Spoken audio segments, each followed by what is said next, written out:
I have 7 o'clock.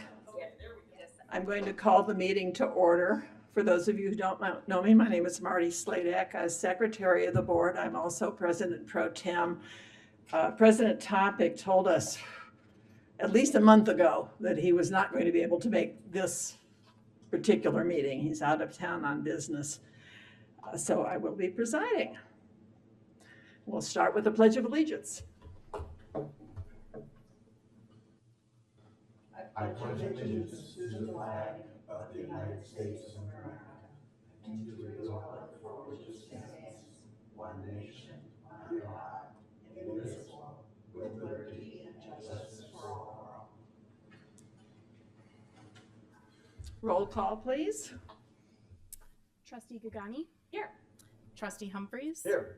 Trustee Kuntia? Here. Trustee Williams, the order's all off now. Trustee Williams? Here. And then President Pro Tem Sladak. Here. The mouthful, but.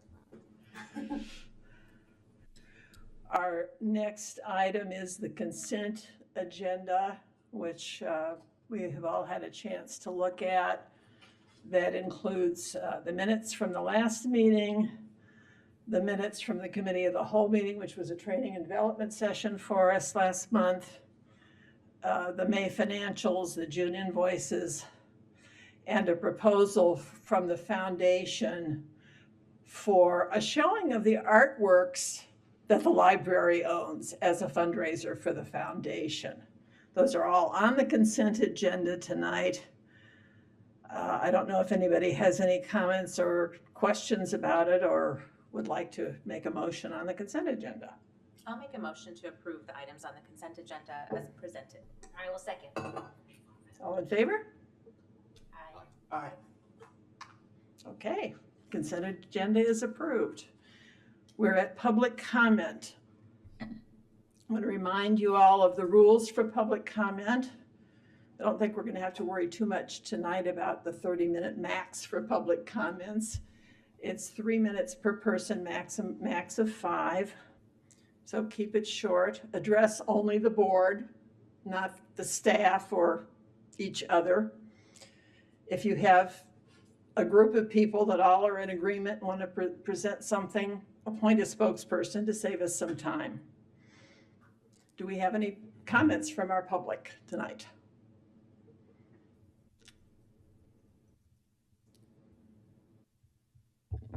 Good evening, Eileen Briner, longtime resident. I'd like to make a suggestion to the board on the website where you post the meeting date and time for this board meeting. I'd like you to also post the ad hoc meetings as well. Started out at the beginning of the year, you posted them for January and February both, and then for some reason the ad hoc meetings were deleted are not added anymore. So for convenience and transparency, I'd like to have the ad hoc meeting dates and times added to the website. Thank you. Thank you.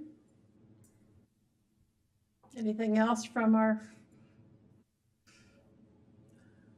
Hello, Linda Schranz, longtime resident myself. I wasn't really going to speak tonight, but I thought I'd better because I need to thank the library, the staff, for their vigilance and for their bravery, quite honestly.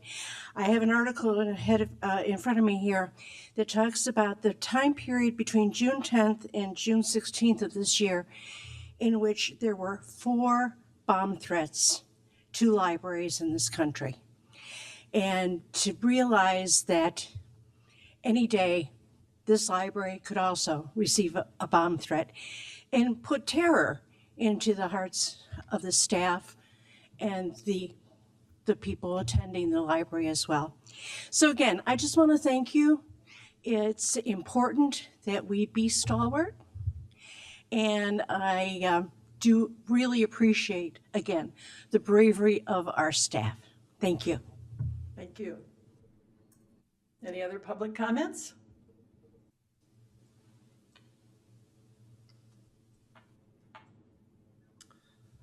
Hello, my name is Bill Cook.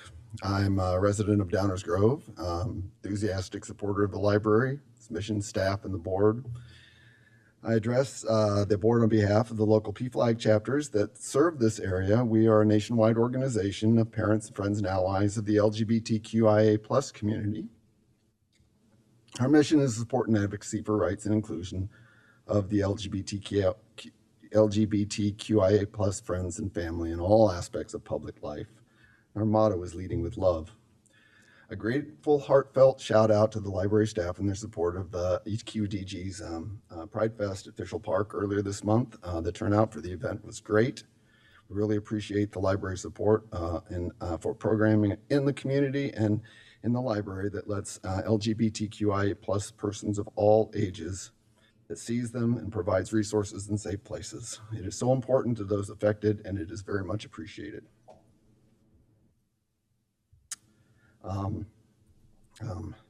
So as far as and again, it's enthusiastic support and affirmation of the LGBTQIA plus community and their friends and family is truly heartwarming. And from PFLAG, know that you have our deep, sincere gratitude and enduring support and affection. Thanks.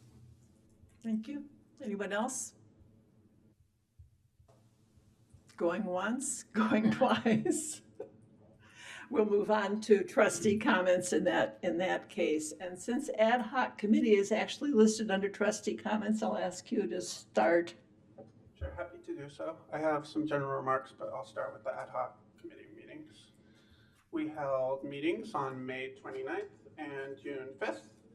We had discussions with two experts, John Tresca, who is executive director of every library, and Joe Philippic, assistant executive director of Rails and an elected member of the Royal Library District Board.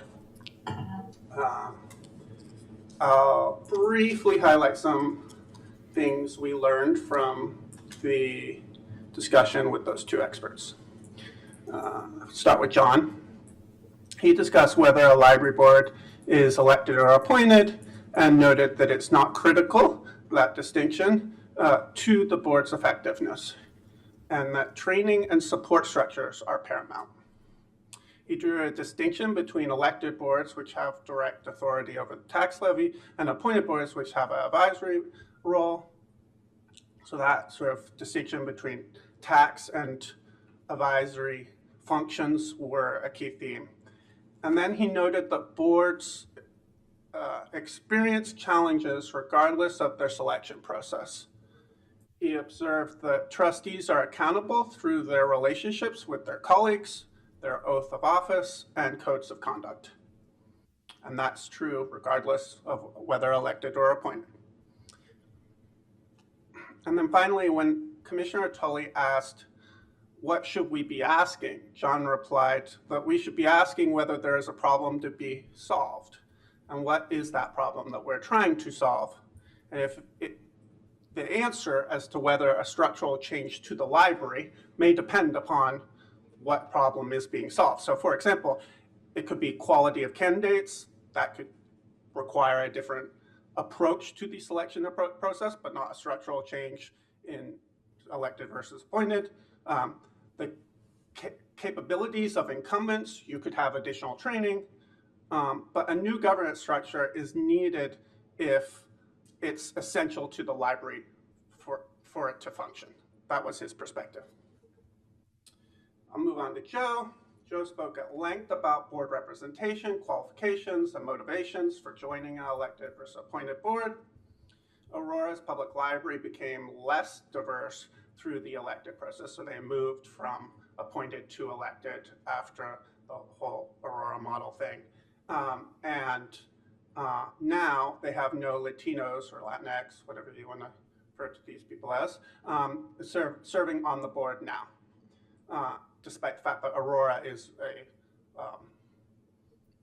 diverse community, including I don't know, maybe not a preponderance, but a high proportion of Latinos.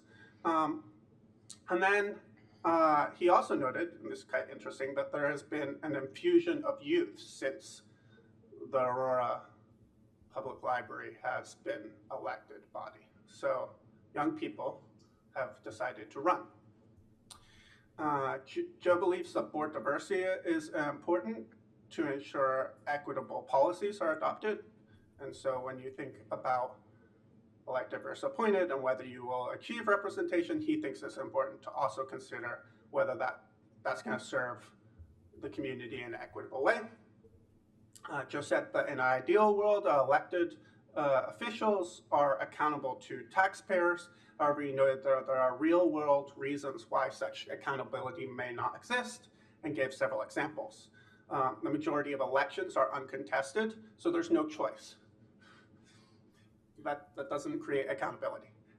Community may lack information about candidates, and if they do, then you can't make an informed choice. And then similarly, this was sort of a theme from John, not Joe, but he noted that elected board members cannot be impeached. If you cannot be impeached, you can't be accountable. Joe spoke at length about his experience on the Aurora board. Aurora's statutory exception was solely driven by representatives from the state legislature. It wasn't community members.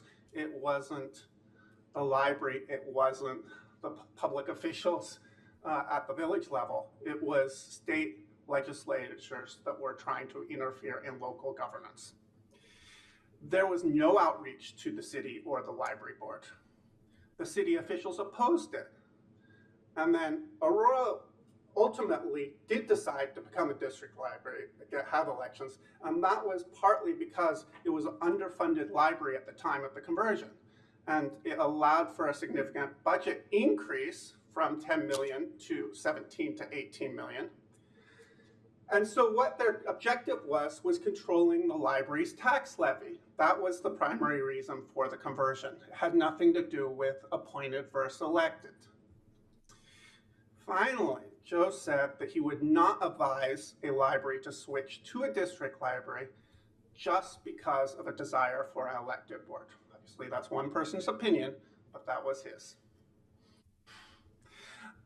Anything to add? Brunelli, Marty, both of you attended. The other thing I would say, watch it. Everyone should watch it. Both of them, hour and 15 minutes, but they are interesting. There's a lot more to take away from them than what I just summarized. I think you said it all. The last thing I'd say, I said too much, is that we're meeting again on Thursday, tomorrow. Fun. Sorry for the sarcasm. So we will learn more about the report drafting process. Right now, I had said at our last meeting, we have a summary, and the summary is a shell for the final report. But I think there's differing views, or maybe there will be a robust discussion about what the final report should look like.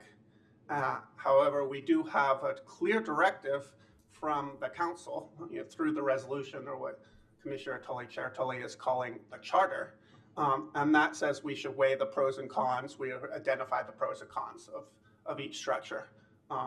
So it will be interesting to see what happens tomorrow, and then of course I will report back. Commissioner Conte, do you have anything to I add? had some general Oh, you remarks. had some general Yeah, comments? it really will take Okay. 45 seconds, I promise. I don't like my voice that much. I have a timer. Okay, so I think we should think about, as a board, community as well, how much input we want from external stakeholders. And I'm thinking in two respects, in the library director search and also in our budgetary approval process. Last year, my understanding, I wasn't here, but we asked for feedback from the council on our draft budget and tax levy. And that's why I was told we sent them the draft budget to have commentary. And only one council member, Commissioner Sadowski-Fugit, gave us feedback. So I think maybe this is a question we can punt for today, but when Matt's back, we should discuss whether we want to do that again. I think it shows, well, I'm in support of continuing that practice. I think it shows that we're trying to seek alignment with the village. I think if we are talking about a new capital needs assessment and potentially a capital replacement plan for a 10-year period, that we are going to need to get alignment with the village on that. And starting with just sort of the one-year budget as something that we're keeping them updated on and considering their input on. I would say it's interesting in February, okay, so I'm going over 45 seconds. In February, we had the February meeting with the village council, and there was a long discussion of ceding power to the ad hoc committee. And one thing I took away from that is they had concerns, but I did not, but about whether having input from outsiders results in you giving up authority. And to me, as long as you're exercising independent judgment and you are making the final decision, and that final decision is made in a public forum like an open meeting, that you are not giving up any power, that you are just getting additional information as you would through public comment, as you would one-on-one conversations, and so on. And to me, that's healthy governance. And so in the spirit of that, show symmetry between what I expect of them and what I think we should be expected of. I think we should send our draft budget to them. I think sort of by analogy, I also support focus groups, and specifically focus groups with the public as it relates to library director search. I've said that in the past, I've said that to all of you. And I continue to believe that, but I'm open to hearing other people's point of view on that one too. And I think the most important part in that regard, not ceding power, is narrowly defining the role of, sort of how the public is, and even sort of our library staff employees, how their input is being considered by us and the process by which it is. If you have a framework, I don't think it involves ceding power. Thank you. Sure, I'll go next. I have very few comments. First, I just got back, at 2 a.m. from a month-long trip to Asia. I visited a lot of libraries. I was in 3 different countries and saw some incredible libraries. Very different from ours, but beautiful and very, very quiet. They were like quiet libraries, so it was nice to just, our library is nice and excited and active. I have very few comments. I agree with everything Nate said about our meetings, our ad hoc meetings.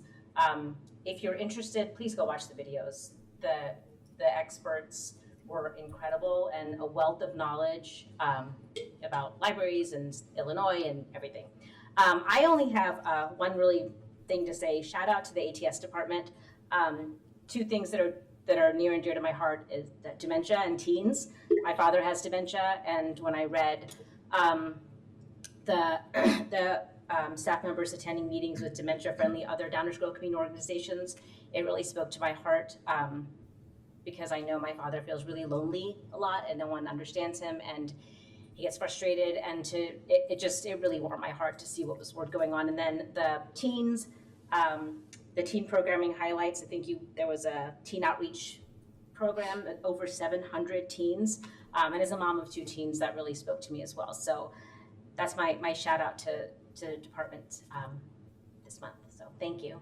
That's it. Okay. I do want to wish everyone happy Pride Month. I hope you guys are all enjoying the windows in Downers Grove as much as I am. I do want to recognize Dave Humphreys for all of his work in the community. I know you just are getting over a very busy weekend. You didn't have much to do this weekend, right? It's a chill weekend for you, right, Dave? It was from Tuesday evening to Monday morning. Yeah. So I want to thank you for all your work in the community, and I want to thank the staff for dealing with, I'm sure, what is increasing visitor numbers this week with the heat. I'm sure if my kids were young, I would have parked them in the library as well. They did, I think, both end up at the library at one point or another this week. To respond to Trustee Williams' comments, I agree. I'm happy to continue discussions about how members of the community and other stakeholders are involved in the director search and the budgetary process. I do think it is important for us to figure out a way to have some sort of feedback or some sort of process with the director search, including people like, the foundation members and council members, how we can get their input on that. And you did point out that, we did ask for input on the budget process and didn't get a lot of feedback. So I just want to make sure that we continue to keep pushing forward on our end and welcoming feedback. And I think if we're not getting that feedback, even in an informal process, I think that speaks volumes. But from our end, I think it is important to at least seek that feedback. And that's it. Carrying on that train of thought, I also agree that with Trustee Williams, who said that listening to others, to other stakeholders, does not constitute ceding of power. It informs the power. And I urge us to continue that. It's not a vote of the public, but the public can inform our vote. And so that's the way I view that. And another comment about we don't get a whole lot of input. I think some people say that's a good thing and that means we must be doing something right. I'd like to pat us all on the back and believe that sometimes I think people are not paying attention. And somewhere between those two poles, I think we need to make the attempt. We need to give people the opportunity to voice their views, be it on the director search or the budget or whatever. So basically I agree with that. The other thing I frequently do is pay attention to what's going on at the library, and with the Library Foundation, I'd like to congratulate the foundation on a program they have proposed, which we undoubtedly will support, and that's a program coming up called Art After Dark, which celebrates the fact that the library has the only public art gallery in the village of Downers Grove. And it's an extensive one. And the foundation is going to celebrate that with an evening event with docents describing the artwork and so forth. So pay attention, and when that comes up, come and enjoy that. The other thing is, I always talk about this, the discoveries hit my mailbox this week. And right on the cover of it is the hub. Now, if you don't know what the hub is, read your discoveries. I'll read one line to suggest. What was I reading here? The hub is reimagined space built for learning through experimentation, innovation, and creativity. And if that doesn't tantalize you a little bit, I don't know what does. So read this. Thank you. I want to add a comment on public feedback on various things that we have going on, which there's a lot right now. And just reiterate that, while we can't always do like formal focus groups and mega surveys for everything happening. Obviously, we listen when you make your public comments. We're available. You've easily reached by email, or if somebody wants a phone number, ask for it, or leave a message for us at the library and they'll tell us to call back. Even if there's not a formal mechanism for something, we're open. We're open for business. We're open for your recommendations, your suggestions. And we may not always do everything, but we're trying. And I also wanted to thank the foundation for the Art After Dark project. I looked at that and I went, well, duh. Why did this take so long? We've got a great permanent art collection. It's not just the monthly shows on the walls on the first floor. I mean, we have a Chihuly, for heaven's sakes. And it's brilliant that we can take advantage of that and show off that collection, and I'm sure it's going to be a very successful event. So thank you for approaching us with it. Anybody else have any more trustee comments? Okay, then we're on director's report. Me. Hi. So I'm going to be really brief today because we've got a lot with the budget, and following me will be Van McGarry, our Adult and Teen Services Coordinator, talking about her department. I will just tell you that summer reading is going so well. There are just so many people in the library. We have regularly been having more than 140 people in the kids' room. It's just been they're everywhere. So we are very much enjoying summer reading. And I wanted to also let you know that our new social worker did start on June 9th. We will be putting out a press release about her and her work long about mid-July. We want her to be able to get settled in the job and get comfortable before we do that.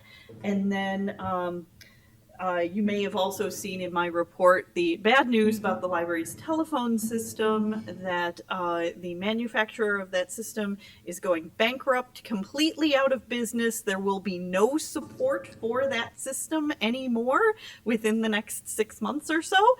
So that will be an item in our budget, replacing that phone system. And they are very, very different than when we bought one in 2017. So crazy stuff. And with that, I will hand it over to Van McGarry to talk to us about adult and teen services.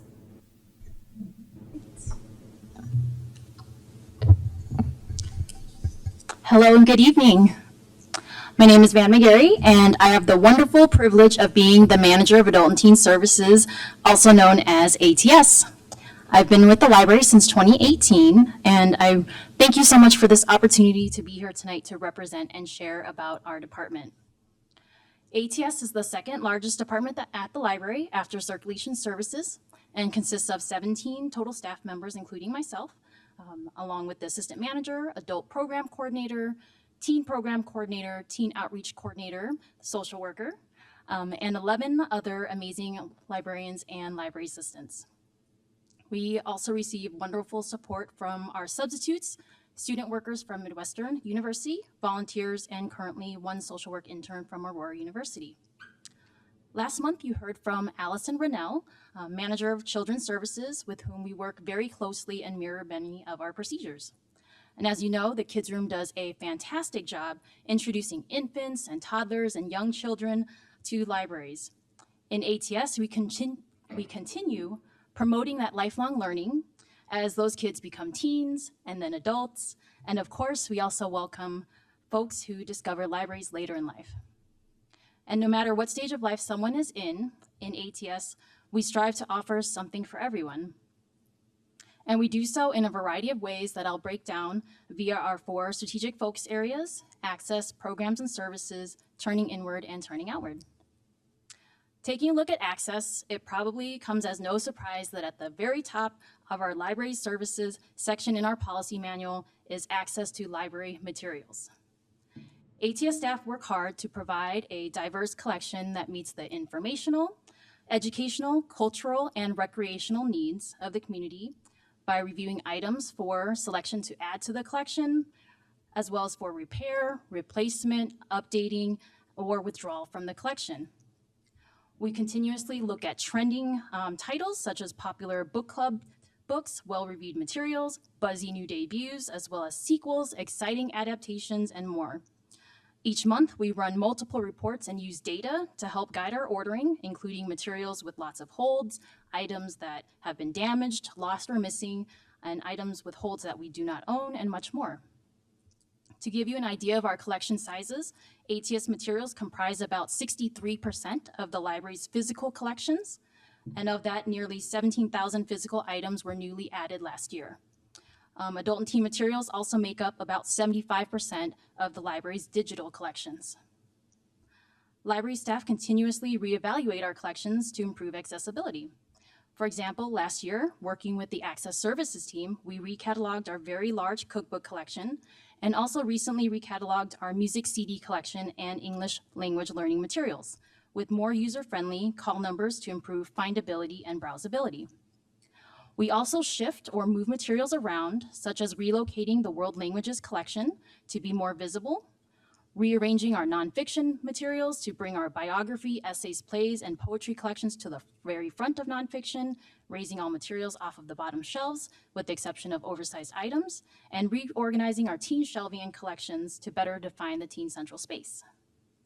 We also add to our collections such as new accessibility kits, additional languages such as Arabic, Russian, and Ukrainian, currently in process, and provide a wide variety of formats, including large type for adults and teens, and physical and digital audiobooks. Recently, we just added media players with popular Audible audiobooks, which previously was not available for checkout. One of our most popular Anything Emporium collections is our Roku streaming devices, of which we currently circulate more than 30. We also curate unique collections such as Rising Reads, which is an adult collection of high interest, easier to read materials, also known as high-low materials. And we also have a dedicated, very popular RPG or role-playing game collection. Our department also handles interlibrary loans, which allows DGPL cardholders the ability to access materials outside of the SWAN consortium and other libraries outside of SWAN to access our library materials. Each month, we send and receive more than 300 items on average outside of the SWAN system. In addition, our social work team oversees the cupboard, which is the library's free pantry of non-perishable food and toiletry items. We coordinate the library's monthly donation drive and manage the inventory. Switching over to programs and services, one of our main duties at the ATS and Teen Service Desk is providing Reader's Advisory, also known as RA services, which connect folks with materials that interest them. We do so in person, over the phone and email, as well as through displays, book lists in print and online, and much more. We also provide reference assistance, from brief, ready reference interactions to more in-depth research, helping folks find authoritative and reliable sources on a variety of topics, from researching their home and their family history to finding resources for their business, school assignment, consumer information, and much more. Our department also manages and assists with the majority of the library's research databases, covering topics such as financial, genealogy, health, legal, and more. We provide assistance with e-readers, helping folks get digital materials like ebooks and e-audiobooks, and troubleshooting technical issues that arise. At the Teen Desk, we also oversee a variety of programs and services, including teen gaming, maker and charging kits, the question of the week, and much more. We share staffing of the Teen Desk with Kids Room staff, with ATS covering roughly 2/3 of the desk shifts. Last month, we saw our greatest growth in Teen Central usage with a 37.1% increase over May of 2024. ATS staff also handles reservations for study rooms 4 through 8 on the second floor, as well as the conference rooms, which are incredibly popular year-round. We could probably add a 3rd floor of just study rooms and conference rooms, and that would still not be enough. We also run a wide variety of programs for both adults and teens, in person, virtual, passive, as well as some that are hybrid. We have popular recurring programs such as the biannual magazine giveaway, which is coming up on Saturday, July 12th, and the return of our craft swap on August 2nd, with supply drop-offs the prior 2 days. The Human Library will return October 2nd, so please mark your calendars. And when not running programs, staff continuously gather ideas, plan, develop, and prep for programs. Staff are ordering materials, prizes, and promotional items, as well as creating instructions and handouts. As you know, we have numerous reading challenges, including the annual Reading Challenge for Adults, or ARC, the Summer Reading Challenge for Adults and Teens, and the 100 Books Before Graduation for Teens. We have multiple popular book discussion series, including nonfiction group Real Reads, fiction group Pages and Pints, the sci-fi fantasy group Stellar Reads, the celebrity memoir group Celebrity Reads, and the literacy program for adults with intellectual and developmental disabilities Next Chapter Book Club. We also have seasonal discussion groups, Walk and Talk for adults, and the Teen Summer Book Club. Our department also handles home delivery services, coordinating material requests and deliveries for DGPL cardholders who are unable to visit the library due to temporary or permanent health or mobility conditions.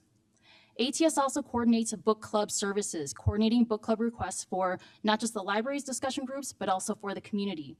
From 2024 to 2025, the number of community book clubs grew from about 50 to 80, an increase of 60%. At any given time, ATS staff are coordinating 1,000 to 2,000 book club requests. In addition, ATS staff also regularly field book and expert requests, most frequently for help with business and genealogy research, e-library assistance, and readers advisory requests. And of course, our social work team provides information, support, and assistance through direct phone calls, application help, referrals, and more. Before we move on to the next section, I want to share how deeply devoted to providing excellent customer service our library, including ATS staff, are. When I recently asked ATS staff, what's most important to you when determining if a workday was fulfilling or personally successful, the number one response I received was having great interactions at the service desk, helping people find what they need, and making connections with library patrons. So library users everywhere, whether you interact with us in person, over email, or the phone, please know that as library workers, we are truly doing our best to serve you and provide you with timely, accurate information and deeply care about you having a positive library experience. Next, taking a look at how we are turning inward. In the last few years, we revamped our departmental onboarding training for new ATS librarians and assistants, as well as for our social work interns and social worker. The last few years, we went through quite a few retirements and went through a lot of hiring. We also regularly offer cross-training opportunities for staff from other departments, as well as train in other departments ourselves. We regularly cover for the kids' room and circulation service desks for their department meetings, and occasionally for the techno services desk. ATS staff also regularly train our own departmental staff, including leading genre studies, which helps staff become more familiar with different genres, including ones they don't regularly read, and further develop RA skills for both adults and teens, as well as database studies, which help staff become more familiar with different databases.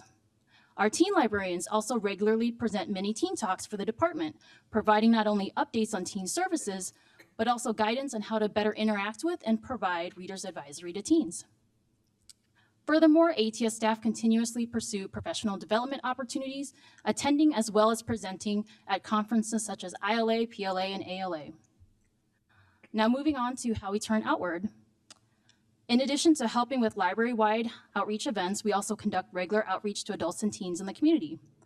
We regularly deliver to 7 satellite stacks locations throughout Downers Grove, bringing around 3,000 large-type books and AV materials to senior housing, independent living, and assisted living facilities each year.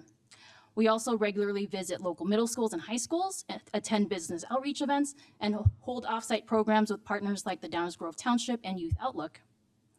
Our department also oversees the library social work intern program, through which we've hosted student interns from Aurora University since 2020. Our social work intern and social worker serve as a liaison between area social service providers and library patrons. And with help from Access Services Manager Susanna Leva, I am also coordinating our first year of the SMILE project, in which we will be hosting 6 high school student interns this summer starting next week. And like other departments, in ATS, we have clearly defined roles, workspaces, and budgets, etc. However, I cannot emphasize how much the work in our department does relies on the other departments, from access to admin, to building ops, to business, to circulation in the kids' room, as well as marketing, communications, and techno services. So while I stand here tonight proudly representing ATS, I also want to recognize all the other vital departments and staff at DGPL who all contribute to making our organization a fantastic 5-star library. Thank you so much. Thank you, Van. Thank you. Anybody have any questions? How do you do that all with 17 people? That was my question. I'm like, do you need a bigger staff? That's a lot. A lot Good of stuff. grief. It is, and we're constantly trying to streamline our processes. And like I said, we get a lot of support from our student workers and volunteers, and constantly reorganizing our workflow to see, where we can become a little bit more efficient, trying to make things more digital and less, reliant on paper. And it's really that collaboration between, staff in our department as well as other departments that is the key. All right, and I have some swag for you later too, as well. Thank you. Thank I you. don't want to be outdone by That's amazing. Yeah, the statistics are remarkable, the growth in the services without commensurate growth in staff levels and budget is just mind-blowing. Okay, new business. Next item up is the capital needs assessment update. Okay. Always a fun discussion. Oh, yes, and my apologies for those 2 pages that were inadvertently left out of the board packet that you received right before. I am showing you the first one up on your screen. So this is the update to the projects. Remember that our capital needs assessment report update annually updates the projects, and this document acts as the spending plan for our library capital needs fund. The only major change this year is to move the carpet replacement one more time to 2027 while we await our new capital needs assessment and a timeline for a possible future renovation. Again, the renovation we are looking at would touch both floors of the library, and the carpet replacement is for the entire library. So if we were to move forward with a renovation of that kind, it would be much more cost effective to do a carpet replacement as part of that project. So we're in a holding pattern for that. So as you can see, this has our 2025, just the few things that were on the 2025 docket. This does have the automated materials handler replacement included in the 2026 budget. As we have discussed at previous meetings, that is also known as the sorter. It has reached its end of life. They are no longer manufacturing components for that. So Melissa Willer, our new circulation manager, has been updating you through her reports in the board packets on the progress toward identifying the right vendor for supplying that equipment.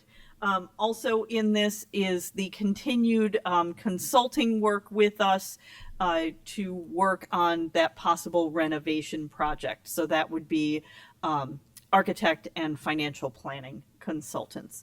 And then of course in the 2027 budget, that is the carpet, the entrance doors, the air curtains, and the VAVs.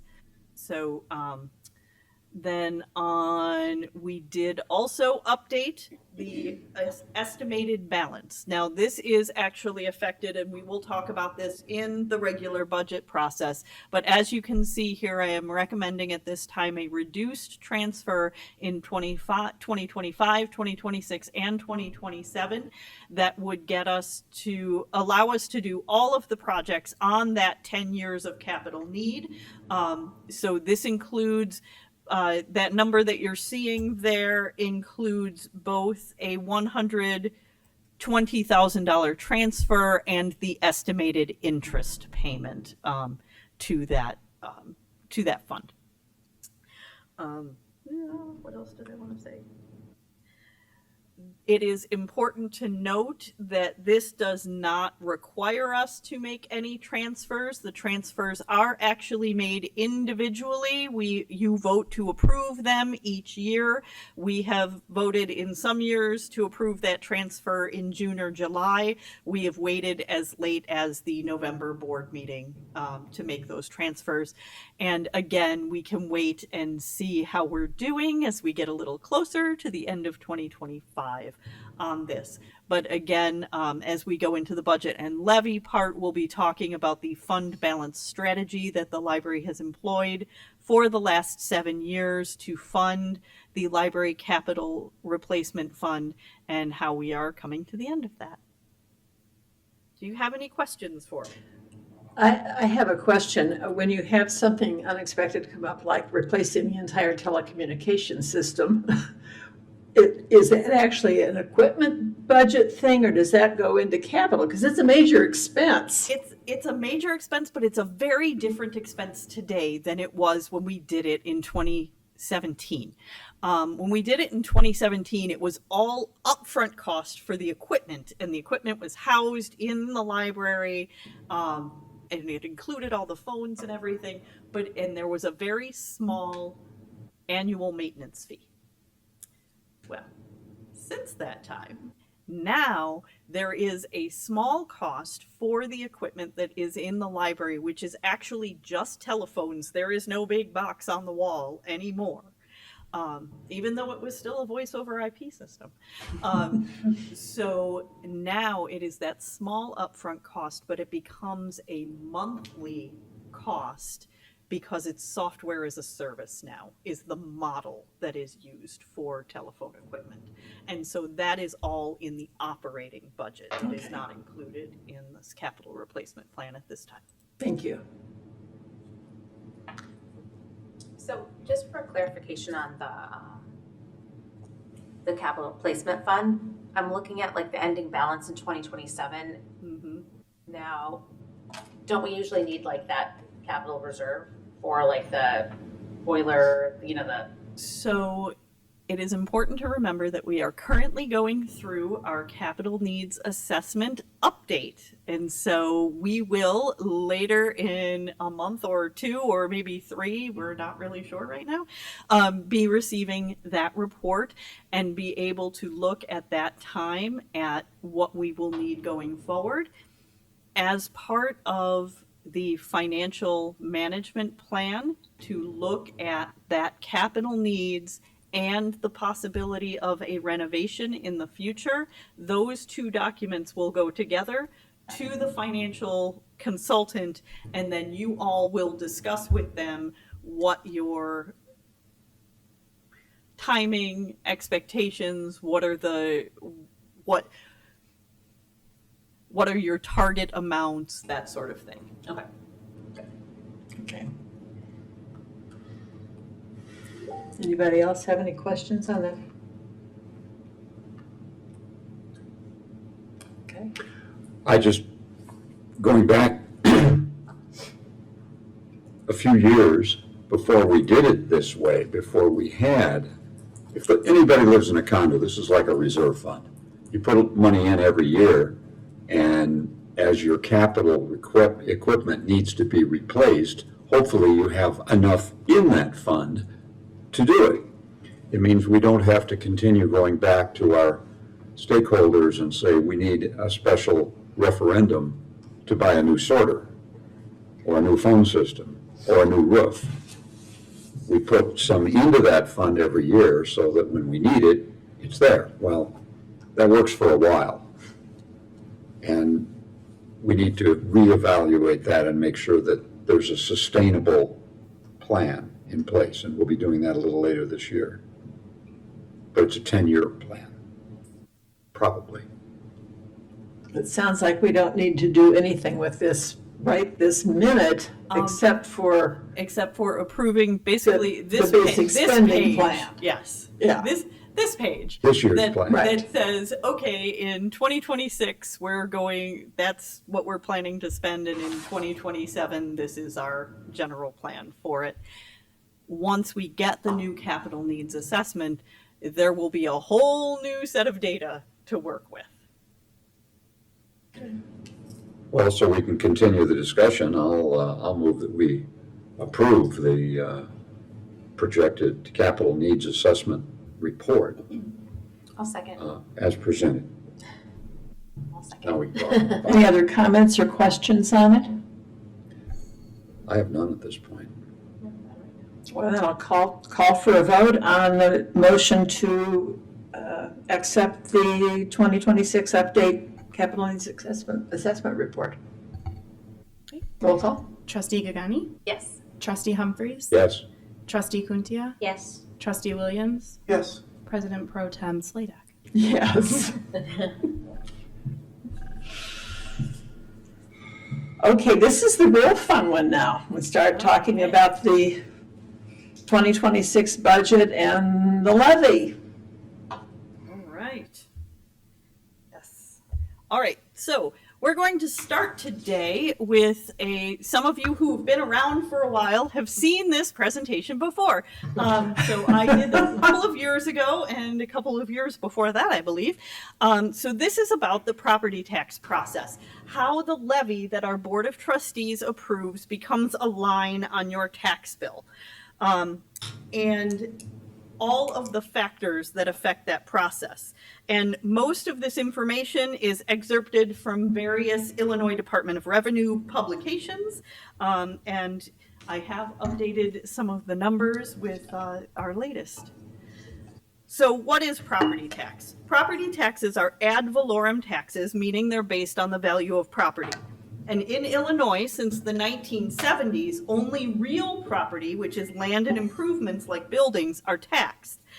Taxes on personal property, like cars and furniture, were phased out in the 1970s, which is also, by the way, where the personal property replacement tax came from, how that came into being, but that's a totally different presentation. So it's a local tax. It's determined by your local taxing bodies like libraries and school districts, municipalities, park districts, sanitation districts, all of those various kinds. And your taxing bodies collect and spend locally to provide a specific service or serve a specific purpose. These are not collected by or spent by the state. This is all local. And the rules for how each type of local governing taxing body operates are in the state statutes for that type. Our property taxes are a major source of revenue for local taxing bodies, but how major depends on what the taxing body is. Libraries are some of the most dependent on property taxes, typically receiving about 96% or more of their revenue from property taxes, whereas places like villages usually get about 35% from property taxes, and park districts are about 65%. So how does this all work? Well, your property taxes come together on a 2-year cycle.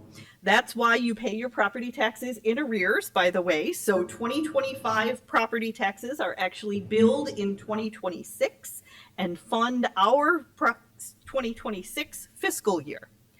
So in year 1, it's all about assessing the value of property, and year 2 is about levying, extending, collecting, and distributing taxes. Primary responsibility for the year 1 stuff is all on local assessors and county assessors, County Board of Review, Illinois Department of Review, or Department of Revenue. And the primary responsibility for the year 2 stuff is with local taxing bodies, your county clerk and your county collector or treasurer. And while it takes 2 years to get through the cycle, they're both happening at once. So in 2025, while the assessors are determining value for this year for each property, the county clerks and the taxing bodies are doing year 2 in arrears for 2024 tax bills. So the cycle is continuous. I know, clear as mud, isn't it fun? So these are not, and these are also not calendar years. Levies are due in December for tax bills that go out in May. So let's look at each step. First comes assessment. This is typically the responsibility of your local township assessor, though it does vary a little bit throughout the state. And their job is to assign value to every piece of real property in the jurisdiction. The taxable value is assigned at 1/3 of fair market value in most of the state. Just remember, Cook County has its own rules, and we won't be talking about them for the purposes of this presentation. The assessors use a variety of methods to determine market value, and generally they do a full analysis of 1/4 of the property in their jurisdiction each year to comply with the quadrennial reassessment laws. As you know, every 4 years you get that paper in the mail that has your new assessment on it. That's your quadrennial reassessment. The assessor must notify you by mail of changes in your assessment, and they also publish them in local papers. Once the assessments are complete, your local assessors pass that on for the next step, which is review. And the County Board of Review does most of this. And those folks are appointed generally. Their responsibility is to assess any property that, for whatever reason, was omitted by the local assessor and decide on exemptions. And these last 2 bullets here are most important. They review the assessments to make sure that they are all equitable, but they also hear the tax complaints. So if you object to your assessment and file an appeal, this is the board that deals with the appeal and determines if it should be corrected. They are on a very strict timetable as well because each step builds on the work of the last, and all appeals must be filed by the deadline for the year and reviewed by this board before the next step can happen. And the next step is equalization. This is the process that assures that assessments are uniform so that each taxpayer pays their fair share. Within the county, it's done by the county's chief assessment officer and the board of review. They apply a statistical process that is the assessment sales ratio study to ensure that properties are assessed at 1/3 of market value. If they aren't, and that's overall, and if they aren't, they apply an equalization factor, which is sometimes called a multiplier, and that is applied to all of the affected properties. The Illinois Department of Revenue also gets a hand in equalization because they are responsible for determining equalization among counties. So they certify a state equalization factor for each county that is then applied to the property value in that county. So you will frequently hear me refer to EAV, or Equalized Assessed Valuation, as we talk about our budget. In the budget context, I typically talk about EAV for the Village of Downers Grove, which is our library's service area. But we can also talk about the EAV, Equalized Assessed Valuation, of a specific property or of an average home. And at the end of this step, all of the taxing bodies receive notice of the EAV for their service area for the next year. Then we get to the levy. Each taxing body determines their own levy, and according to the timeline that is set forth in the state statutes, and they have to certify that levy to the county clerk by that deadline. What funds any taxing body has or can levy for are determined by the statutes for that type of entity, and every taxing body has the same deadline for a tax levy that is the last Tuesday in December. So along the way, there are required resolutions, ordinances, public hearings. So comparatively, DGPL's process is easy but it has to be done early, because we give our levy request to the village and they go through the rest of the process. We create our budget and determine how much revenue to come from property taxes, and then that goes to the village and we're included in their budget and levy process. They do the ordinances, they do the resolutions, they do the public hearings, and then in the end submit that levy to the county clerk. Once all the taxing bodies submit their levies, then the county clerk calculates the actual tax rate for each taxing body and applies that rate to the value of each property in the taxing body's service area. The calculation starts with the levy dollar amount divided by the EAV, the Equalized Assessed Valuation, to determine the tax rate. Depending on the type of taxing body, they might be subject to limitations, like the property tax cap, or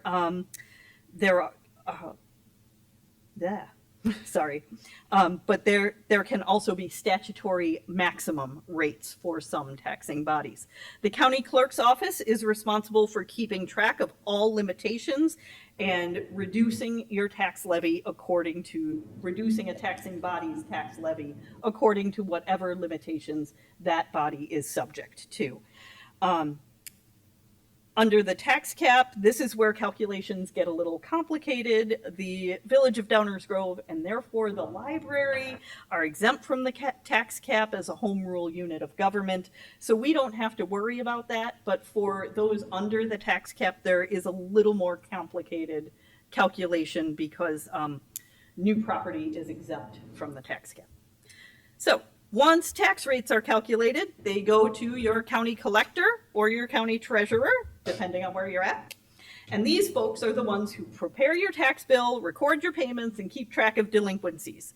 Usually tax bills go out on or around May 1st and are paid in 2 installments, June 1st and September 1st. If they are delayed, say by a county board of review that hasn't managed to settle all its cases, you'll get 30 days from the billing date to pay the first installment, but your second installment generally never changes. Except for that 1 year where Cook County Board of Review didn't get through any of their cases till like mid-September, and it was a real mess. But again, whole nother story. So it's the collector that takes in the tax payments, disperses the money to the taxing bodies, and they enforce the actions for delinquent taxes. When delinquent taxes are paid, they also collect and distribute the taxes and the interest to the taxing bodies, which we do eventually get. As you can see, we usually put at least $100 in for prior year's property taxes. So that's the full cycle in a nutshell. Are there any questions on that so far? Clear as mud? Awesome. All right. I just had a comment on that, and this goes into some of the things that have been learned in the process of the ad hoc committee. There was a certain point there where you said, we do this much and then we turn it over to the village, and then the village has to do the ordinance, the public hearings, and a district library has to do all that themselves. That's Yes. one of the cost benefit things that you have to look at. That process becomes much different, and the library district is not necessarily home rule, so a district library could be subject to the tax caps. Actually, library districts cannot be home rule, and therefore are, if they are in any tax cap counties, are tax capped, which is most of the state of Illinois. Yeah, that's, so I just wanted to throw that out there, because I know that some of the public that's been following ad hoc has been looking at some of those things too. The ad hoc report is not going to do a complete cost benefit analysis on district versus current governance structure. That's beyond what the scope of the committee is. But because those questions have come up at various meetings, I wanted to point out that that's how it ties into the process. Yes, yes. Okay, so now our library board of trustees role, their role is to determine the library's tax levy. So one number in this whole convoluted process, that's what you all do. And we do this as part of our budget and levy process every year. When the budget and levy are approved by you, the board, I forward that to the Village of Downers Grove Finance Department, where it is incorporated into their budget process, and the library's levy request becomes part of their levy ordinance. We are usually between 4 and 6 pages in the village's budget document that runs hundreds of pages. The village goes through all of the statutory requirements, including public hearings, and our library's tax rate shows up. Our levy is a separate line on your tax bill. And because our budget and levy are part of the village's process, it does have to be done early. We are required by the village to submit that to them by August 31st. So we wind up using a lot of estimates in the library's budget. Things like insurance renewals, we don't get until after the budget is due to the village. But also, the local assessors haven't released their estimates of the EAV changes for the year. We do try to mirror the budget estimates that the village uses, and we work with the village staff on that information. So as part of our library's process, we estimate the EAV, the tax rate, the impact of the levy on the average homeowner in Downers Grove, and we've had a pretty good track record up to now. Although I will say that the EAV was more than double our estimates for 2025, which resulted in a lower tax rate for the library. So, as you can see here, the tax rate is important because this is what the resident sees. This is a sample tax bill from a property that's as close to our average home as I could find without spending hours doing it. As you can see, I have taken off all the PIN numbers, the tax code, the addresses to protect identity here. But on the right, you have property information. You have the fair cash value, which is their market value, the breakdown of building versus land, and the assessed value, which is, of course, 1/3 of cash. The multiplier is applied. You can see you've got that there. There isn't one this year. You've got your exemptions that are taken off the value, and then the total tax rate of all taxing bodies for that parcel, so that's everybody added up together, is then calculates the full tax due for that property. On the left, you get the breakdown of what those, what taxing bodies of which this parcel is a part. This list, by the way, is controlled by the tax code, which is this number on your tax bill, which also determines the ballot that you are given at the ballot box, because you vote for the districts in or taxing bodies in which your property is a part. So, I just lost my place. So in the center, you have the names of the various taxing bodies, and then you have the tax rate. On the left, you have the prior year's tax rate, and then the total tax that was paid. And on the left, you have this year's tax rate and the total tax paid to that entity. And as you can see, this is the Village of Downers Grove Library right there. And you can, oops, I went too fast. At the bottom, you can also see that this particular home was actually reassessed between 23 and 24 because their taxable value was 142 this year, but it was only 131 last year. So this one did get its quadrennial reassessment. So how do all those lines on a tax bill stack up? So this is cribbed from the Village of Downers Grove budget document for 2025. Thank you, Village. You can see about 75% of your taxes go to education. District 58, District 99, College of DuPage. And then about 13% goes to your general purpose units of government. So that is the county, the township, and the village. And then you get down to your single purpose units of government, which count for about 12%. And this includes both the park district, which is about 5.7%, and the library, which is around 3.5%. And then you get all your little ones like the sanitary district and the forest preserve and the airport. So anyway, this gives you a sense of where all those property taxes go. So now let's look at the two main factors that determine the property tax rate and how they function together to increase or decrease your property tax bill. First of all is the levy of any given taxing body.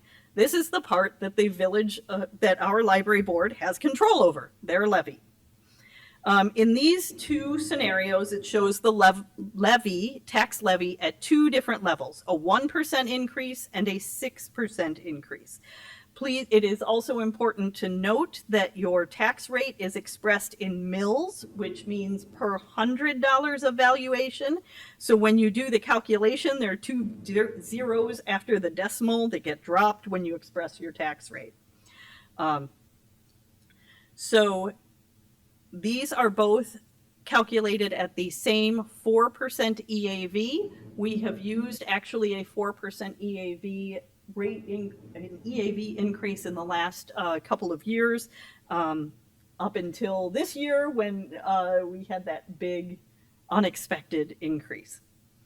So as you can see, at the same EAV increase, a 1% increase to the levy actually results in a 3.1% decrease to the tax rate and an $8.68 per year decrease to the median home value. So, where am I? I keep losing my place. I am so sorry.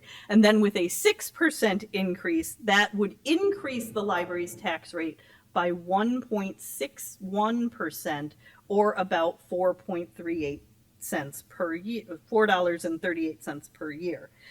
So as you can see, there's kind of an inverse proportion between the levy and the EAV. So let's see what happens when you do it the opposite way and you leave the levy increase the same and show the EAV. In a 4% levy scenario, a 1% EAV increases the tax rate by 3.15% and about $8.57 per year for the average taxpayer. In the other scenario, at a 6% EAV, it actually decreases the tax rate 1.72% or $4.69. So what you can see here is that a taxing body is in control of the levy, but not the EAV. So we're reliant on places like DGEDC and Downtown Management and Chamber 630 to keep bringing new businesses and new development into Downers Grove to keep that EAV going up. Because as they do that, the higher the EAV goes, the more that levy number is spread. So instead of spreading your levy over 5 houses and 1 business, then you're spreading your levy over 6 houses and 2 businesses. So that lowers everyone's a little bit more. So how have these factors impacted us in recent years? So this is actually a document that I include annually, and it's a history of the library's tax rate, levy, EAV, and the tax paid per $100,000 of home value. And it also reflects the wage increment because that is, personnel is the largest part of our budget. So as you can see, the library's levy has increased in each of the last 5 years. However, the tax rate has gone down whenever the EAV went down more than the levy. So the only year out of these 5 where the tax rate went up was this year, where it went up by just 0.7 in 2024, because the EAV was a little bit less than the levy amount.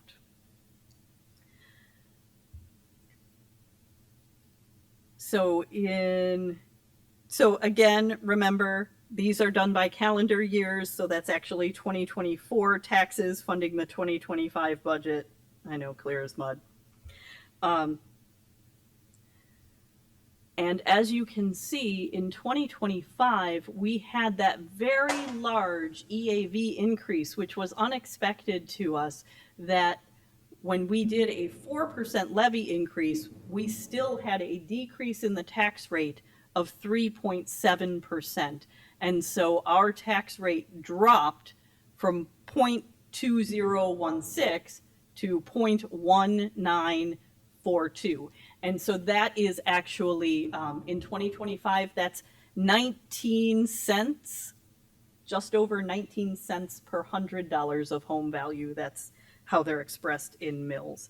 So here we have our estimate for 2026. The draft budget that is in the packets this year is calculated at a 4.5% levy increase. We are also now estimating the EAV increase at 6%.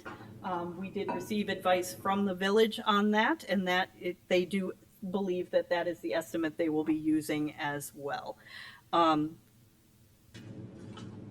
And as you know, about 56% of the library's overall budget is wages, and about 16% is employee benefits, which is why this wage and salary increment is put in here. It's one of the most important pieces of the budget, and it's why I include it. So that was a lot.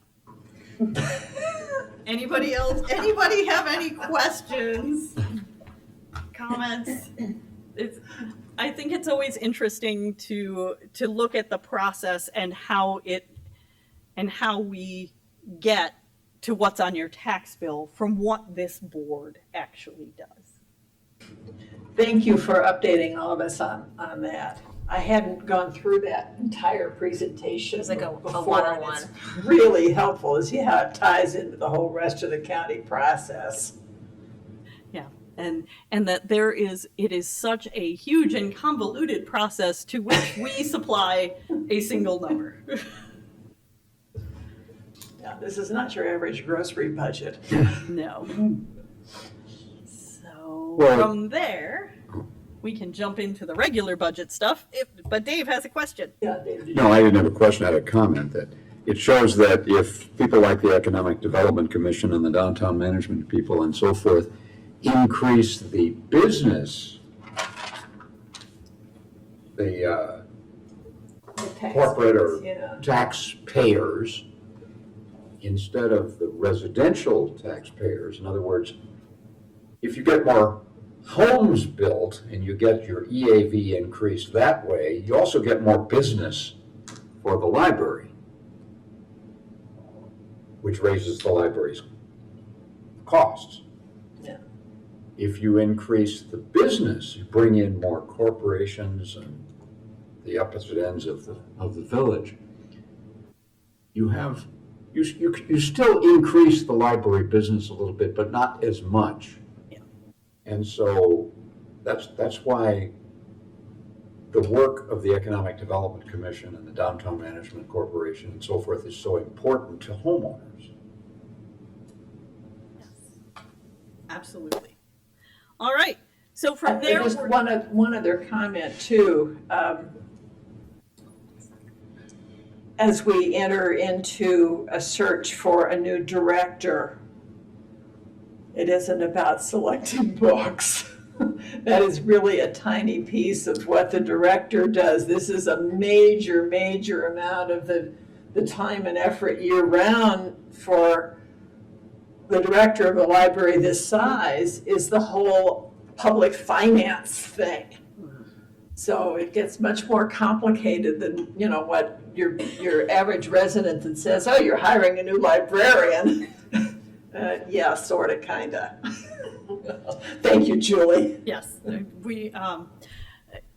I always say that my job is more akin to running a $7 million a year nonprofit service organization than it is to being a librarian. Because the staff does the nitty-gritty of the librarian stuff with a capital L. Van's lovely staff. Van Allison, yeah. The kids' room staff, they all do all that fun stuff. I get the spreadsheets. So we shall start, if you're all good with that, we'll start walking through. I'm just going to walk you through. This is the preliminary budget. As you know, we do 3 versions of this budget. We present this preliminary budget in June. We do a draft budget in July, and then we do the final budget in August, and that is generally when you approve it. The budgets change from month to month as we get more information and as we take your feedback as the library board. So again, we tighten this up every month and try to make sure that we have the best information possible. For example, we have 2 pending full-time hires right now.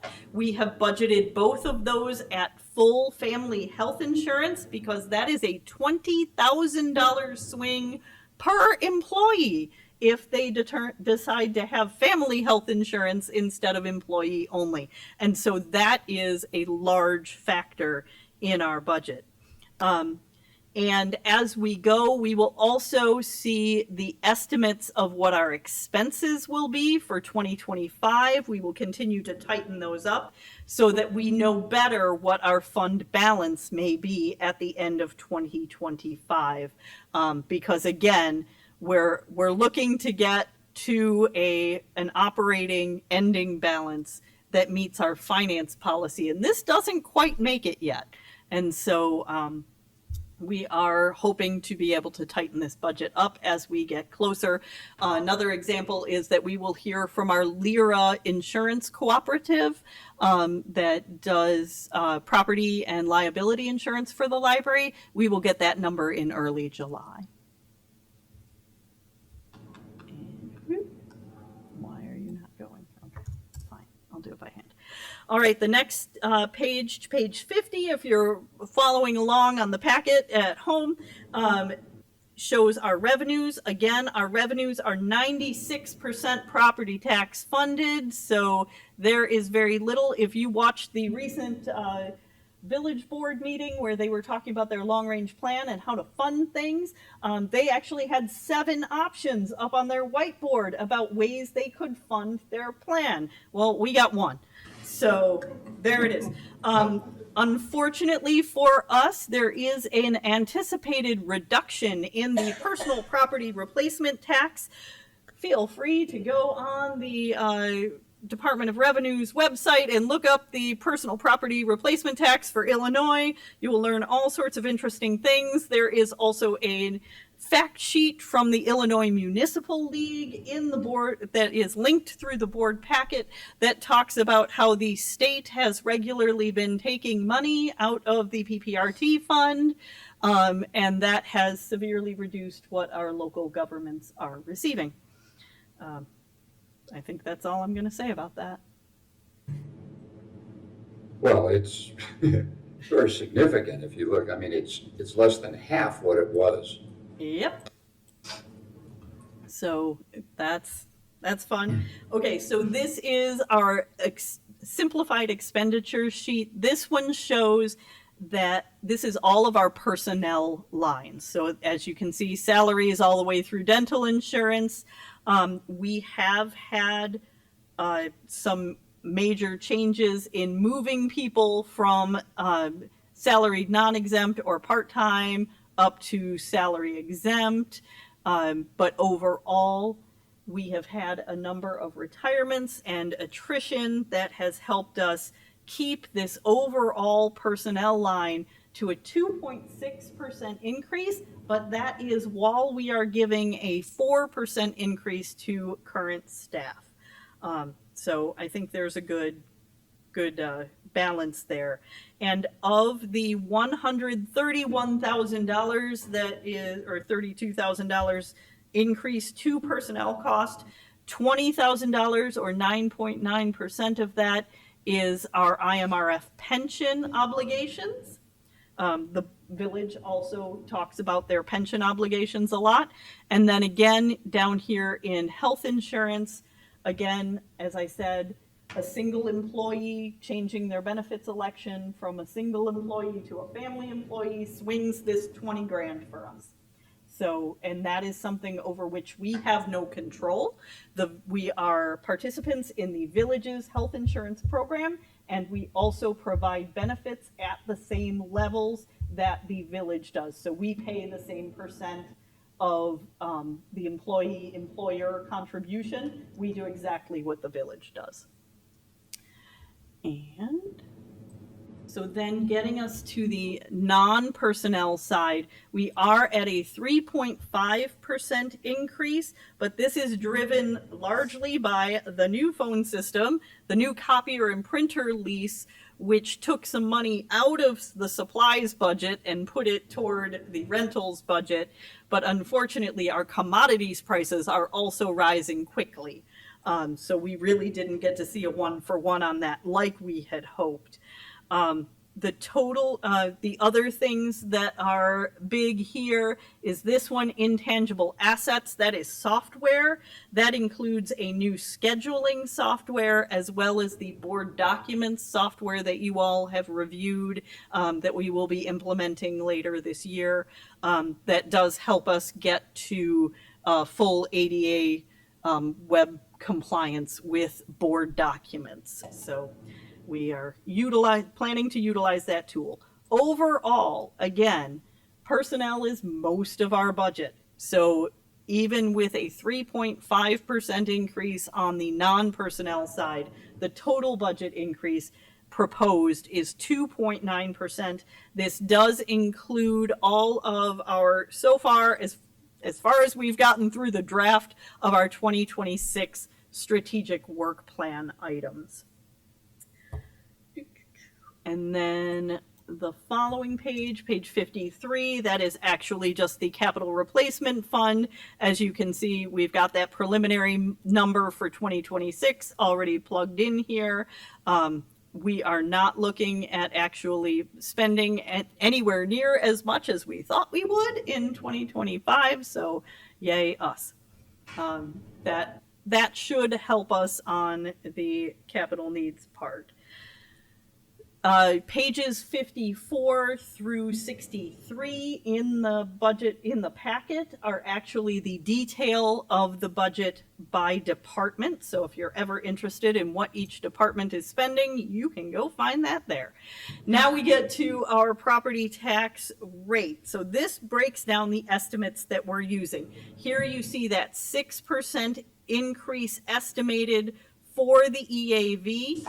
You can see last year's increase of 8.1%. And this shows us what our levy was in 24, 25, and 26, and what the tax rates were in 24, 25, and what we're estimating for 26. So in 2026, we are estimating a 4.5% levy increase. And because the levy is lower than the EAV, you will see your tax rate fall pretty proportionally to the difference between those two numbers.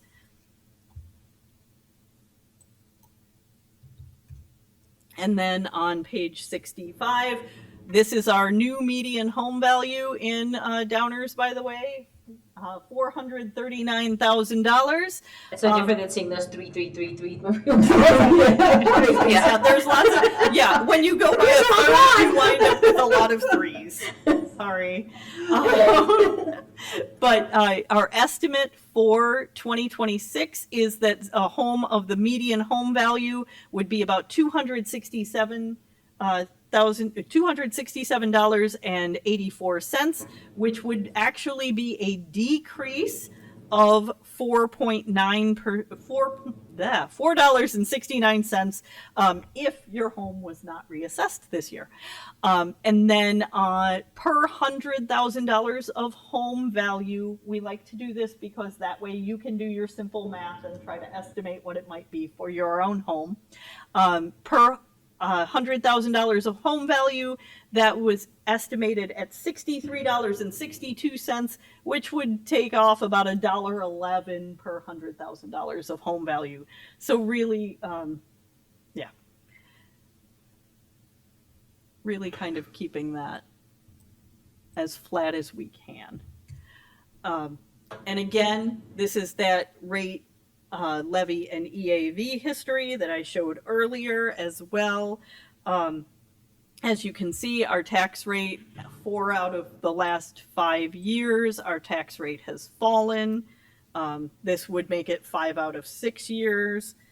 And if all of these come to fruition, and you can also see that per $100,000 of home value in 2025, you were already paying about $3 less than you did in 2021. And that is a function of the EAV increase, as you were saying, that spreading of that levy across a larger valuation of property in the entire district. And then I'm not going to show you pages 67 and through 69. That is the IPLAR, that's a standards, a comparison to the percentage analysis of the Illinois Public Library annual reports that is contemplated in the Illinois Public Library standards. Y'all don't need that right now. Does anyone have any questions? I know I went through that pretty darn quick. I'm just looking at this. I, as best I could, did go through it ahead of the meeting also, and thinking this has to be so detailed, and it really doesn't allow a lot of wiggle room. If something comes up, it's tight. You don't have a lot of leeway to just precipitously move things around. So, the forecasting is very important, but we all know this is a, pretty economically volatile time right now, so. And it's important to realize that our tax levy is so low that 0.5% for our levy is about $60,000.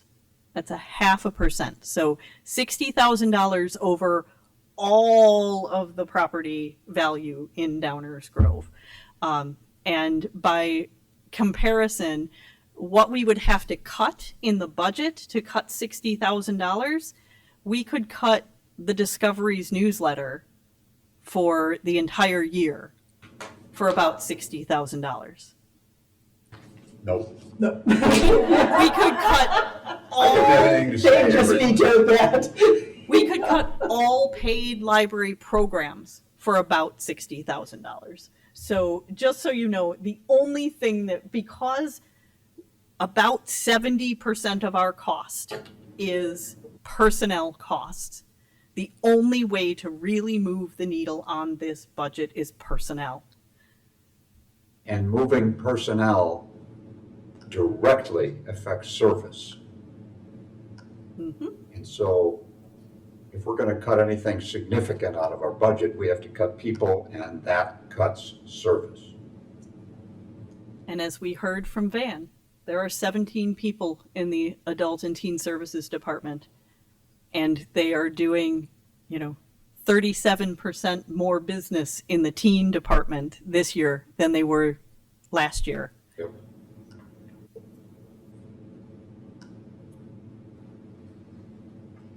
So it is a pretty tight ship at this point. It's a little bit scary when it's cutting this close. But we'll do what we need to do. One of the other things that occurred to me when Dave was talking about business development as opposed to residential development, this is a landlocked community. A lot of the other towns around us have been able to expand geographically, which expands their tax base. We really don't have a lot of places to go. We've seen, like, for example, Naperville over the last 20 years, has gone halfway to Peoria.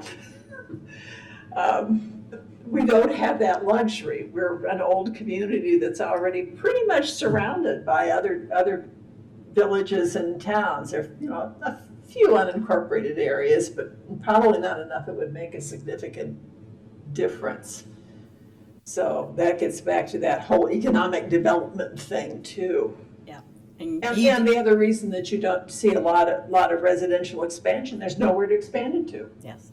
And our Downers Grove Economic Development Corporation has done a spectacular job at making sure that blighted properties that have development opportunities that they're marketing those to developers to ensure that we continue to have growth and development here. That's also another reason that you don't take even a semi-blighted property in downtown and turn it into another parking lot, because you lose a significant amount of revenue that way. So we're urbanizing even more, and we're both residentially, but more importantly, commercially, we're removing a 1 or 2 story commercial building and building a 10 or 12 story commercial building. In a lot of cases. That improves service at the library. Yes. Or preserves it. It may not be as charming and aesthetically pleasing as some of us would like to see it, who've been here a long time, but it's pragmatic for all of the village services. Anybody else got anything on the levy budget preliminary discussion? You could absorb all this. Yeah, it's always a lot to absorb, and June is usually just us all wrapping our heads around where we're where are we this year? One other thing that I wanted to mention is just that when we do our cost of living increases for our staff, we are doing those based on HR Source's recommendation. This is actually a recommendation for libraries that are doing their budget for now, for July 1 to June 30. And so we are always about 6 months in arrears on what we're doing for our cost of living increases for our staff. And there are indications that this year's CPI is going to be higher. And the staff rewards come in two pieces. I mean, we have the COI, the cost of living, the amount that we have to pay them in order to pay them the same amount, because all of their expenses go up. But we also want to reward them for a job well done. And so that's the merit the component merit there. increases. And so we have to do both in order to, As any other organization does. you know, as every organization. So to reward the staff for a job well done, and also maintain our competitive advantage in the library community. Particularly now as we're looking for a new director. Can't afford to let anything slip right now. Thank you. Thank you very much, Julie. Which brings us to the last item on our agenda tonight, unfinished business, which is the recommendation for the executive search firm contract. I'm up. All right. So we spoke with the two finalists that we had narrowed down. We had Dieters and Todd and Stacks, and we scheduled 1-hour interviews with both of them. Marty and I were on the call, as well as Jen and Caitlin, and they are both fantastic firms. They definitely would meet our needs. Based on my conversation with Marty, we felt like Dieters and Todd just edged out Stacks just a little bit, just based on their experience. They have far more experience with director searches, and I felt like deferring to kind of their expertise and their experience would help us a lot, especially since they have done more library searches with libraries our size and our budget. So my recommendation to the board is to approve a contract to Dieters and Todd. A little background also, just to give you an idea of kind of moving forward. The search will take approximately, once it's actually fully in motion, will take approximately 4 months. And we would be kind of coming into the holiday season, so we have to also kind of take that into consideration. So we're looking at roughly a start of, November-ish for, the kind of the formal process. So we do have time to kind of really narrow down as a board what we're looking for, what kind of focus groups we want to have, kind of how we want to run this, if we want to do a committee of the whole versus a subcommittee up to a certain point, and then have all of us involved in the final interviews. So these are all things that we, can start thinking about. Nothing we have to rush into today, but I think for now, the first step is moving forward with the contract. So that is my recommendation. I think the subcommittee has done an excellent job of looking and interviewing these two finalists that we all selected, and I would move that we award the contract for executive search to Dieters and Todd. We have a motion. We have a second. I'll second. Then we can talk about it. Yeah, a little bit further discussion now that we've got motion and second on it. One of the things that became apparent in the process of interviewing these firms, even in reviewing the RFPs, is that we, of course, have said that we will inform our various groups that are interested in this, public, staff, and so forth, be as transparent as possible, inform you as much as possible of progress and what's going on. There are a lot of constraints on that because you can't, for example, publish a list of people who've applied for the job without violating their privacy, particularly if their employer doesn't know that they're looking for another job. It's like any other employment situation. So there will be a lot of things that have to go on behind the scenes as we do this. There are pros and cons of committee of the whole versus leaving it at subcommittee. Committee of the whole means a lot more meetings where everybody has to be present and that are public meetings. We have to determine, what's the transparency balance on that, what can be done behind the scenes and reported on, what really needs to be debated in public. Those are things we will work with the consultant on going forward.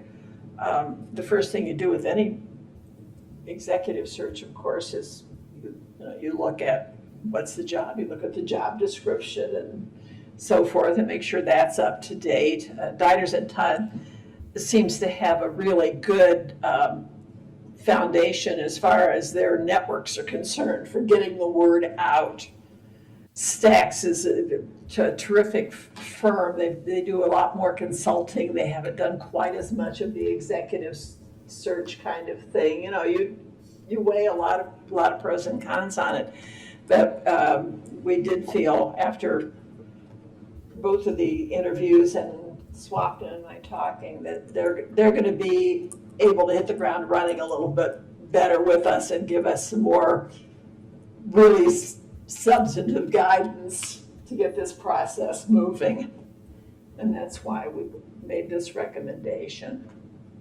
And I would have been happy with any one of 4 or 5 firms of 7. So I have something to say, and this is not in relation to them, but more to us as a board. I haven't decided really the committee of the whole or a subcommittee, but I would like for us to undergo some implicit bias training or again. I mean, I know that some of us have been through it before, but it's different to go through it as a library board.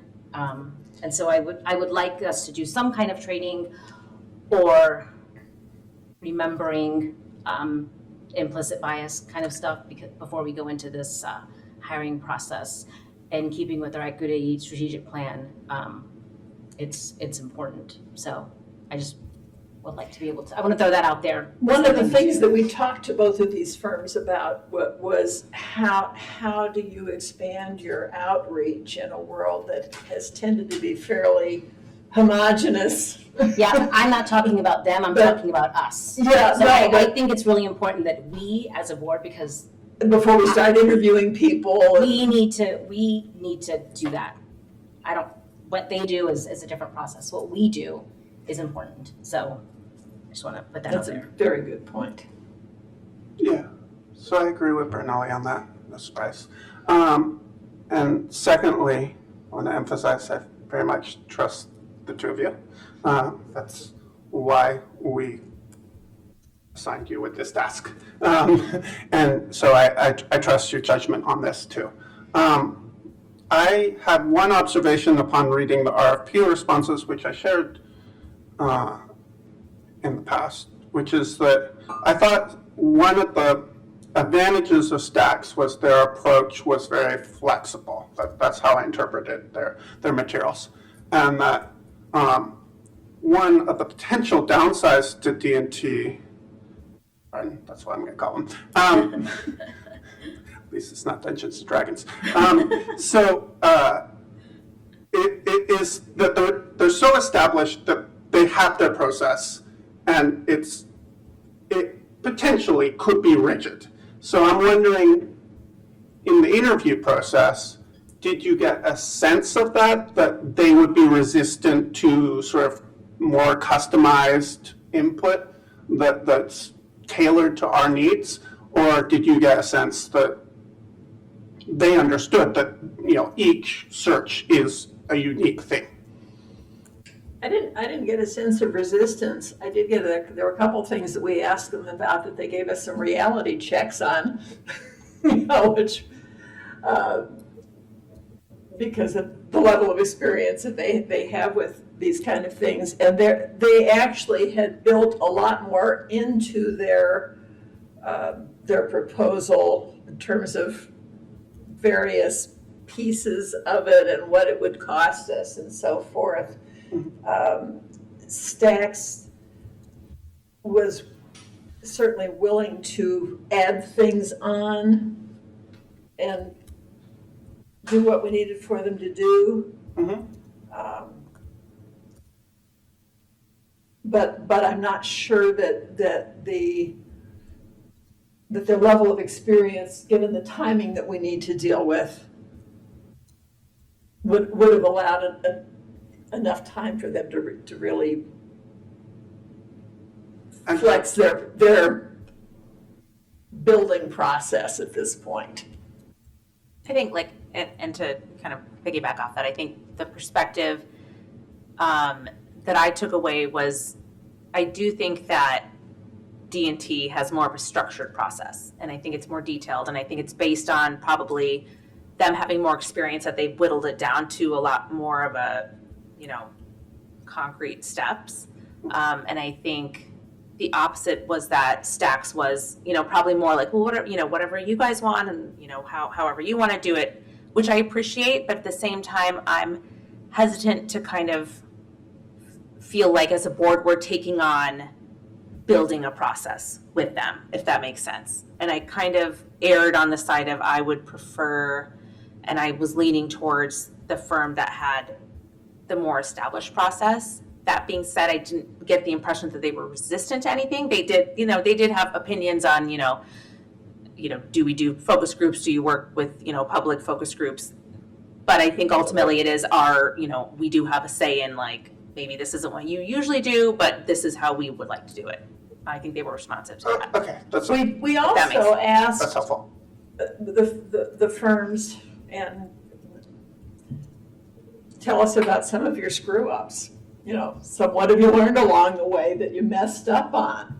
And when you have a firm that's had a lot more experience on it, they know what works and what doesn't, or how to tweak it the next time. So I think I think what Swapna said, and I appreciated her keeping me on the straight and narrow on this too, was that it was more looking at, given our time frames and what we need out of the consulting firm, which is the tail and which is the dog. And we need people who are going to give us some structured guidance on how we proceed, as opposed to someone saying to us, what is it you want us to do? Right. And I think we do have enough time leading into November to, nail down what we want, how we want to change. If we were to say, processes. oh, would you mind doing this Yeah. there? Yeah. I think that's a bigger thing, if they're willing to be a little bit flexible. Sorry, Dave. Just for the benefit of the audience, perhaps, I think we understand this, that this is our process. We are going to choose the next library director. The word guidance, they're going to provide their experience, having been through this process before many times. But it's going to be ultimately our process and our decision. And just one small aside, the signing of the contract will also be pending the attorney review of the contract, which is not completed yet. That will be more guidance. Right. I think also that the looking at the proposals, I think the Diders and Todd, I think there would be fewer add-ons and surprises and additional costs as we went along the way. That we want to go into this. Obviously, there may be some things that we'll need to tweak, but their breakdown is very specific. Okay, and it was a fixed fee by scope of work, right? Yeah. As opposed to percentage of the library director's salary. Right, it was a fix, yeah, both were We fixed fees. emphasized that point last time. Yeah, Okay. they were pretty comparable, but I think we had the sense that they,